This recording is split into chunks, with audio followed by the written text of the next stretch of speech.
Et salut à toutes et à tous, ici Max de Strat et on se retrouve pour suivre mon parcours sur une draft league qui me tient particulièrement à cœur. C'est l'Ambi Draft League, aka l'ADL, organisée par Ambipom, que je salue s'il passe par là. Donc, cette draft league, c'est une draft league qui est super intéressante parce qu'elle va unban plein de Pokémon, notamment du Zamazenta couronné, du Mega Metagross, du Naganadel ou encore même du Darkrai. C'est dire, il y a de quoi s'amuser. Et il y a un système un peu particulier également sur les lotières, mais on y reviendra un peu plus tard. Donc je voulais vous faire suivre mon parcours avec mes builds ainsi que mes matchs. Et ça commence forcément par la phase de draft. Phase de draft où on devait drafter donc 11 Pokémon avec une petite subtilité, c'est qu'il nous fallait, en tout cas pour moi, il me fallait un Pokémon de la génération 5, donc de la 5G, ainsi qu'un Pokémon de type Fée, ce qu'on appelle la génération et le type préférentiel. Donc c'était une petite contrainte qui m'a pas spécialement gêné pour le coup, mais je tenais quand même à la donner parce que c'est important pour le choix de mes Pokés, pour le choix de certains Pokémon. Donc on va commencer tout de suite tout simplement et essayer de voir ce que j'ai réussi à faire. Je me suis fait forcément voler quelques Pokémon, hein, je me suis fait snipe, donc la draft est passée par plein de stades de réflexion différents. C'est pour ça que j'ai réussi quand même à avoir quelque chose que je voulais, quelque chose de cohérent, mais on n'est pas optimal partout, sur plein d'aspects, je reviendrai sur ça à la fin de la vidéo, mais c'est sûr que cette draft a des faiblesses, parce que forcément, quand tu commences avec une idée de corps, et puis que tu dois changer le corps en cours de route, mais que tu as déjà 2 pokés sur 3, etc., c'est sûr que la draft peut pas être parfaite. Mais je pense honnêtement avoir une draft qui tient clairement la route, honnêtement, par rapport à d'autres saisons où j'ai pu avoir des drafts où c'était beaucoup plus compliqué. Je pense que celle-là peut m'amener assez loin, donc on va voir tout de suite ce que j'ai réussi à construire. On commence donc directement avec la star, le GOAT de cette équipe qui va être là pour faire des kills et mettre énormément de pression, c'est Chien-Pao, comme vous le voyez à l'écran. Chien-Pao, Pokémon de la 9G que je voulais vraiment tester. C'est un Pokémon donc, qui est hyper intéressant déjà de par son double type glace-ténèbres. Très peu de faiblesse concrètement et beaucoup d'intérêt offensif puisqu'il n'y a quasiment rien qui vient de checker le double type. Le Poké va être gêné que par des Pokémon de type eau un peu tricky du style Keldeo, Azumarill ou encore Tapu Fini, même si les Pokémon acier peuvent être embêtants, mais il a quand même accès à du coverage avec Sacred Sword notamment. Donc c'est un Pokémon qui met énormément de pression, notamment avec son talent qui va automatiquement baisser la défense des Pokémon adverses, Sword of Ruin, si je me souviens bien. Donc c'est un Poké qui va mettre beaucoup de pression et qui va être surtout là pour en fait influencer les builds de mes adversaires, puisque quand t'as Chien-Pao en face, comment dire que le full PV full def, à mon avis on va pas le voir qu'une fois chez nos adversaires. Donc clairement c'est un Pokémon qui va nous permettre en fait de profiter justement du build adverse, parce qu'en fait il y a beaucoup de Pokémon qui vont être obligatoires s'ils veulent checker Chien-Pao. Donc forcément ça va rendre les builds adverses beaucoup plus prévisibles et on va pouvoir un peu exploiter tout ça. Mais bon, Chien-Pao c'est pas non plus qu'un leurre, puisque le Poké est quand même capable de faire énormément de trous avec le set SD, avec le set Choice Band. C'est un revenge killer assez incroyable aussi, parce que la double priorité Ice Shard Sucker Punch, ça dégomme mais un nombre de Poké juste incroyable offensivement. Donc le Poké est super sympa. Vous allez voir que même s'il a une petite faiblesse PDR, je pense que ça se compense très largement. Je tiens à dire aussi que je ne donnerai pas non plus toutes les infos sur les move pools, sur les petites subtilités de mes Pokémon, évidemment, puisque mes adversaires pourront voir ces vidéos. Donc je ne dirai pas tout dans cette vidéo. Je vous laisserai découvrir ça, notamment pendant les phases de team building. Énorme vitesse également, dernier petit point à aborder sur Chien-Pao, 135 de speed dans un méta où il y a des trucs comme Naganadel, comme Darkrai, comme Megagalam qui sont extrêmement rapides, ou même Megalopin. Ça fait quand même très plaisir d'avoir un Poké qui peut speed taille avec, par exemple, je viens de le citer, Lockpin qui peut dépasser Tapu Koko, qui a un speed tier qui est relativement stylé et qui peut même tuer les Scarfs justement avec ses priorités. On va enchaîner directement avec le Poké, on va dire, qui a un rôle particulièrement important, puisque il vient compléter Chien-Pao. Je l'ai pris extrêmement vite parce qu'il me fallait un Poké qui comble parfaitement les faiblesses de Chien-Pao, et j'ai choisi Toxapex, un de mes Pokés préférés en Draft League. Je vous invite à malgré tout ne pas quitter la vidéo. Je vous promets que mes matchs ne dureront jamais plus de 50 tours. Enfin, j'espère. Mais Toxa qui fait un taf juste monumental en termes de couverture pour Shinpao, la faiblesse combat, la faiblesse feu, la faiblesse acier et la faiblesse fée, qui vont toutes être comblées, même la faiblesse insecte, vont toutes être comblées par Toxa. Il y a des petites choses évidemment qui marchent pas avec ce duo, le type sol, etc. Mais on y reviendra un peu plus tard, évidemment, j'ai pensé à ça. Mais Toxa, c'est avant tout un Poké qui est très très souvent safe en fait à ramener sur tous les RK Shinpao. Tous les Pokémon qui vont se ramener avec Mouchoir Choix vont avoir beaucoup de mal à passer Toxa, parce que Toxa c'est plus du break qu'il faut plutôt qu'un bon Scarf. Donc ça va être très très chiant, je pense, pour mes adversaires de passer Shinpao et en même temps de trouver des solutions pour Toxapex. C'est un Pokémon qui peut bien emmerder le momentum également avec Blocos, qui peut empoisonner sur les U-turns ou simplement un Rocky Helmet. Possibilité de poser les T-Spike, également les pics toxiques qui peuvent être super intéressantes pour gêner justement les Tapu Fini, les Azumarill, les Keldeo, les Pokémon qui vont venir comme ça sur Shinpao. Ils vont pas apprécier les T-Spike. Et en plus, Toxa a cette capacité, c'est pour ça que je l'adore, à menacer sur le switch. C'est-à-dire que une Skull Burn, ça peut complètement ruiner les Pokémon acier. Et autant dire que le Gunk Shot sur les Pokémon fées, ça va faire plaisir. Ça va clairement faire plaisir. Toxapex, pas trop fénère du coup, n'a pas eu de boost particulier en objet, mais il va quand même pouvoir régaler, même s'il va falloir faire attention au nouveau PP de Recover. Mais un Poké avec Regiforce en plus qui va me permettre de revenir très souvent sur le terrain. Donc c'est pour ça que je l'ai sélectionné. Par la suite, j'ai décidé de compléter le corps, il me fallait un trio, et le Pokémon qui est venu compléter ce trio, c'est Demeteros, aka Landorus, forme Avatar. Landorus qui m'apporte tellement de choses dans cette draft. Il m'apporte déjà un premier poseur de rock. Vous allez voir, j'en ai pas des masses dans cette draft, c'est un petit point faible. Mais il m'apporte du momentum, un super U-turn, super Scarf avec une vitesse de 101 si je me rappelle bien. Donc c'est quand même pas mal, c'est pas une dinguerie dans le format actuel, mais c'est déjà plutôt pas mal. Un super move pool offensif couplé à Nasty Plot qu'il a obtenu avec le Pokémon Home. Et donc là, ça devient un breaker super intéressant, justement en combinaison avec Shinpao, qui va attirer les Poké full PV, full def, et potentiellement aussi les Pokémon acier. Donc Lando va très bien gérer, mais en plus de ça, si je l'ai choisi, c'est avant tout pour sa couverture, parce que Lando, c'est encore une résistance combat pour Shinpao, mais aussi une immunité sol pour Toxapex. Donc c'est un Pokémon qui va permettre des rotations assez faciles entre défense et attaque. Par exemple, typiquement Landorus est faible à la glace, x4, et Toxa va gérer ça parfaitement, même Shinpao, potentiellement, pourquoi pas. Mais voilà, Lando, c'est un Poké qui peut facilement transiter, qui peut venir facilement sur des switches, qui va pouvoir mettre de la pression, qui va pouvoir s'adapter aussi beaucoup à ce que je vais vouloir jouer.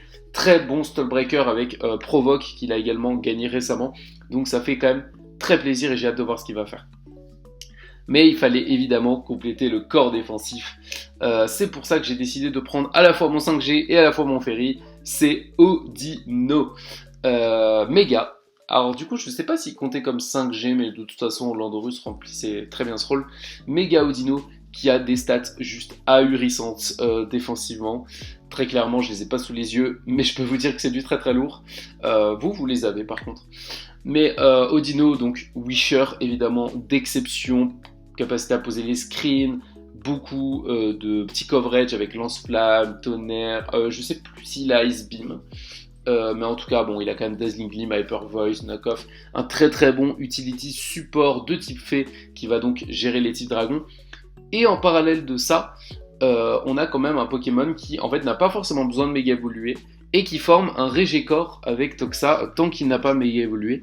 Donc c'est pareil, c'est super intéressant. En plus, la version normale va facilement attirer les attaques combat que Toxa et Lando donc, sont capables de gérer, ainsi que le prochain Pokémon qui n'est autre que Aegislash. Aegislash qui est arrivé à un moment très très important dans la construction de ma draft où il me fallait un style. D'ailleurs, je n'ai pas forcément piqué les Pokémon dans l'ordre où vous les voyez, je tiens à le préciser, je crois plus ou moins. Je crois que je respecte l'ordre pour le moment, mais à voir, peut-être qu'à un moment je dévierai histoire que vous compreniez bien mon raisonnement en fait. Et Heidi est arrivé à ce moment-là où j'avais besoin d'un style et que mon style allait largement orienter la direction de ma draft. Parce que par exemple, je prends un exemple auquel j'avais pensé, mais Corvi Knight à ce moment-là aurait rendu ma draft quand même extrêmement bulky, une draft très offensive qui du coup se serait beaucoup appuyée sur Shin Pao et Lando pour faire les kills, qui aurait eu plus de mal à compenser offensivement derrière, mais j'aurais pu prendre des lotières particulièrement offensifs. En l'occurrence, j'ai décidé de taper entre les deux, parce que trop d'offensif nuisait à l'équilibre de ma draft, et trop défensif revenait à donner quand même beaucoup trop de possibilités, enfin de responsabilité à Shin Pao. Et je voulais quand même quelque chose d'équilibré, et Heidi, c'est l'équilibre ultime entre attaque et défense. Hein. Énormément de def dans sa forme bouclier, énormément d'attaque dans sa forme épée. C'est un Pokémon donc, qui va déjà combler énormément de faiblesses. Le truc résiste à tellement de choses au type Psy qui pour le moment faisait assez mal quand même.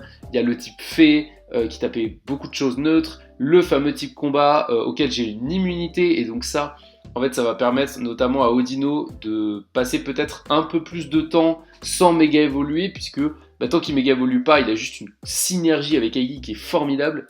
Et en fait, dès qu'il méga évolue, Heidi va prendre également rien du tout sur Péjab puisqu'il est immunisé sur les moves poison. Et autant dire que le type acier, il s'en fout également royalement.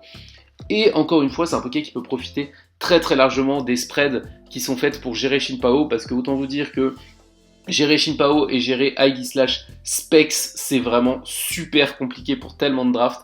Donc c'est relativement intéressant. Et puis Heidi / peut par exemple attirer également les aciers et venir leur mettre un gros close combat pour permettre à Shin Pao de faire plus de dégâts plus tard.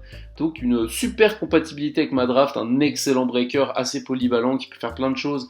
Encore une fois, une troisième priorité avec un troisième type différent. Autant dire que mes oppos vont pas forcément kiffer s'ils veulent jouer offensif contre moi. Donc ouais, Heidi c'est vraiment l'exemple parfait, et en plus avec Audino qui peut wish, c'est vraiment très stylé. On continue avec Rotom-Mow, qui va être mon Terra Crystal user. Les Terra Crystal qui ont été nerfs à l'ADL, puisque on ne pouvait choisir qu'un des deux stabs, ou de solo stab si c'était un Pokémon avec un seul type, mais là Rotom-Mow a deux types. Donc je devais choisir un de ces stabs que je pouvais Terra Crystal, et un type de mon choix. Donc j'ai choisi le type électrique et le type acier. Pourquoi ces deux types? Tout simplement parce que le type électrique est le meilleur type offensif de Rotom. Donc je voulais potentiellement exploiter un potentiel offensif. Et le type acier va me permettre d'avoir un très bon backup à Exagide, qui ne peut pas tout faire tout seul malgré tout, parce que si j'utilise dans cette specs, il va perdre énormément de bulk, et donc Rotom-Mow est là pour justement compenser potentiellement, offrir une deuxième résistance, enfin une troisième du coup, avec Toxapex au type glace, qui peut évidemment m'embêter sur cette draft pour le moment. Un type acier qui en plus a accès à l'évitation, donc très stylé. Possibilité de defog, hein, vous l'avez vu, pour le moment le defog c'est pas trop mon truc. Et surtout un excellent pivot, et ça il le fallait avec ma draft. Cette draft manque un peu de momentum de façon générale, vous allez le voir, c'est un de ses points faibles. Malheureusement j'ai pas pu compenser à cause de certains snipes dont on parlera plus tard. Mais voilà, c'était important d'avoir un Pokémon qui puisse pivot facilement, notamment sur les types O, parce que les types O sont quand même assez gênants pour Shin Pao, pour Landorus, pour Heidi, pourquoi pas aussi. Donc c'était important d'avoir un Pokémon qui pouvait mettre énormément de pression, et autant dire que Rotom, notamment le set machination, peut faire extrêmement mal. Et d'ailleurs, en parlant de machination, on a quand même une draft qui se place beaucoup. Hein. Je pense que vous l'avez remarqué, mais Audino peut Calm Mind, Shin Pao peut SD, Lando peut faire Bulk Up, Calm Mind, Nasty Plot, tout ce qu'il veut, Heidi peut SD, et Rotom peut machination. Donc autant dire que c'est une draft qui aura pas trop de mal à break normalement. Après, à voir en fonction des match-ups. Mais voilà, Rotom c'est un peu mon poste polyvalent, deuxième immunité sol qui était très importante, et un bon moyen de pression et water. Ensuite, j'ai enchaîné justement, puisque j'avais un manque de defog, j'ai décidé de prendre Espeon. Espeon avec son talent Magic Bounce qui peut renvoyer les hazards et toutes les attaques non offensives en fait, ce qui peut permettre notamment d'absorber des Will-O-Wisp à destination de Shin Pao ou même des cages éclairs. Et derrière surtout les hazards, donc les rocks, les spikes, les pics toxiques, tout ça peut être pressure par Espeon qui est également mon Z-user.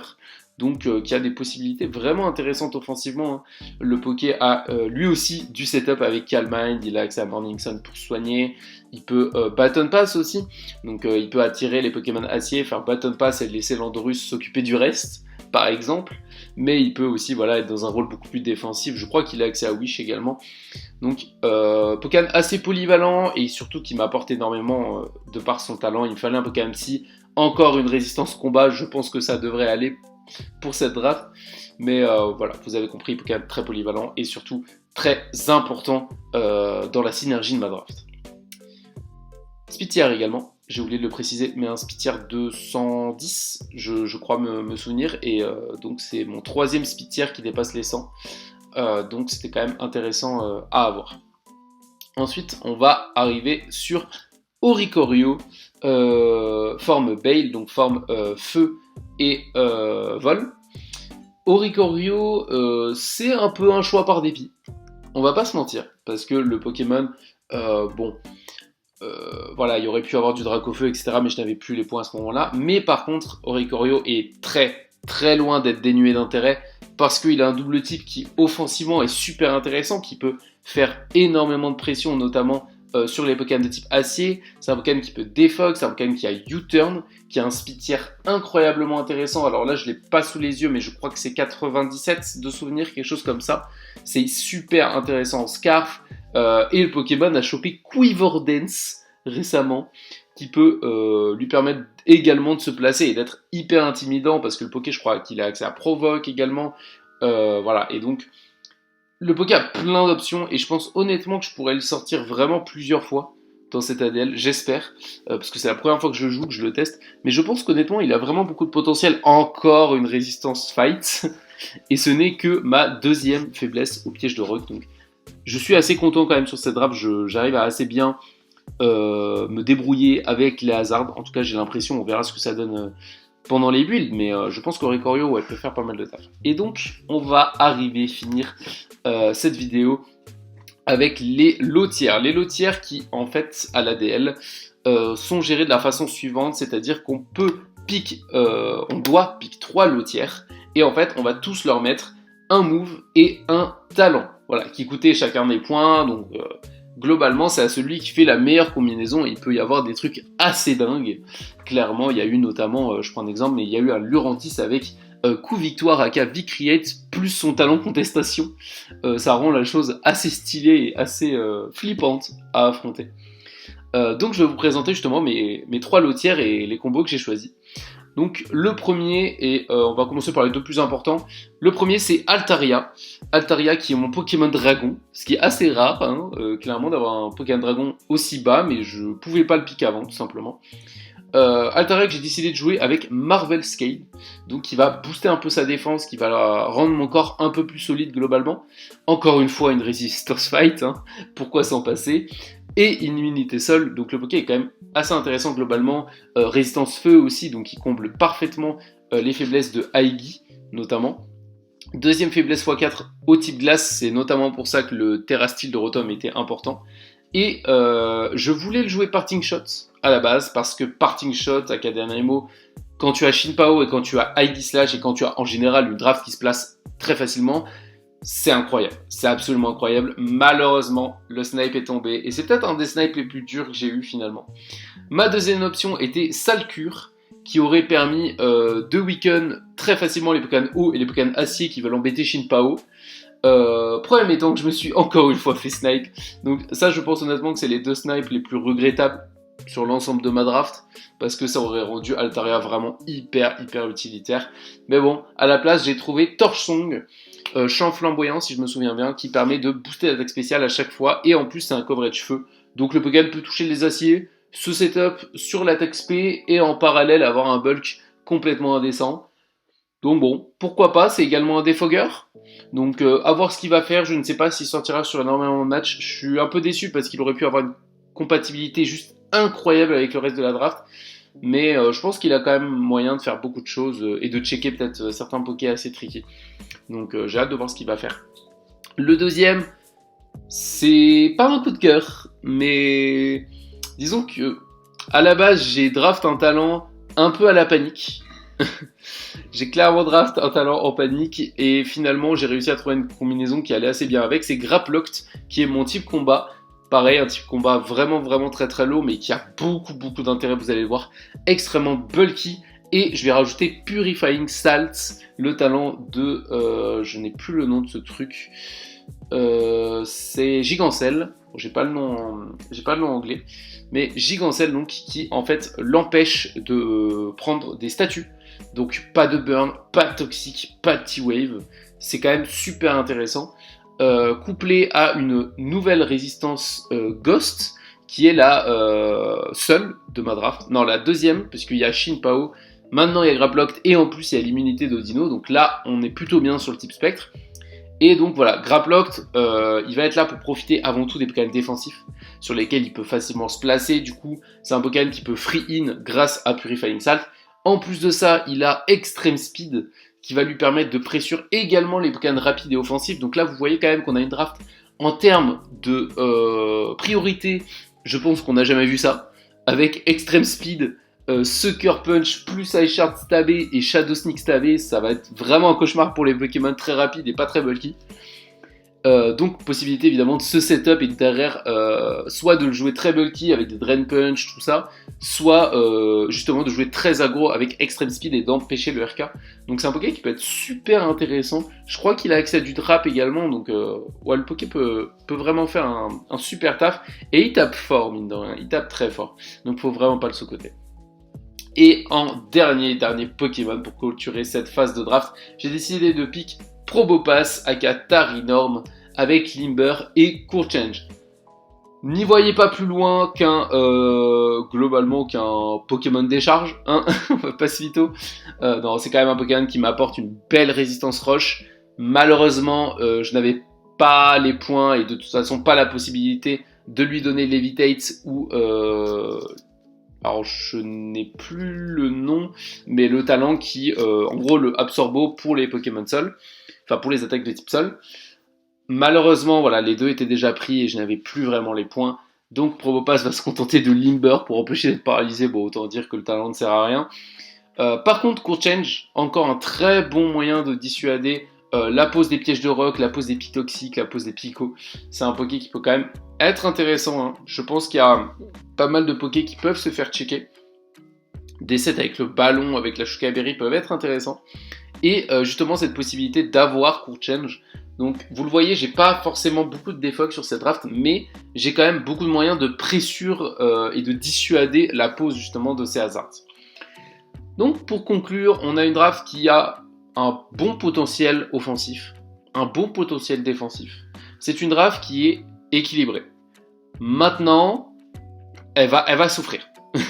Je ne vais pas vous mentir, il y a des Pokémon à l'ADL qui vont bien au-delà des corps, et notamment du mien, et ça risque d'être très compliqué. Les Pokémon qui ont beaucoup de move pool et donc qui ont du coverage à faire valoir, etc., ça risque d'être compliqué. Je pense pas que les rocks seront une réelle menace, puisque, vous l'avez vu, j'ai quand même beaucoup d'options, et les faiblesses en fait sont pas très nombreuses, à part Shin Pao qui peut très bien être joué bot. La puissance de break, elle est là, mais c'est dommage du coup qu'elle ne soit pas valorisée par beaucoup plus de momentum. C'est pour ça qu'Altaria, notamment Parting Shot, aurait vraiment été exceptionnel. Maintenant, on va voir ce que je vais réussir à faire avec cette draft. Tout simplement, je pense qu'il y a quand même des choses intéressantes, des Pokémon que je joue pas souvent, à l'inverse des Pokémon que j'ai beaucoup joué. Donc on va voir ce que ça va donner, et j'espère que vous serez là pour me soutenir et que vous regarderez à la fois les vidéos team building et à la fois les vidéos match. C'était Max The Strat, et on se retrouve pour le team building de la semaine 1. À la prochaine!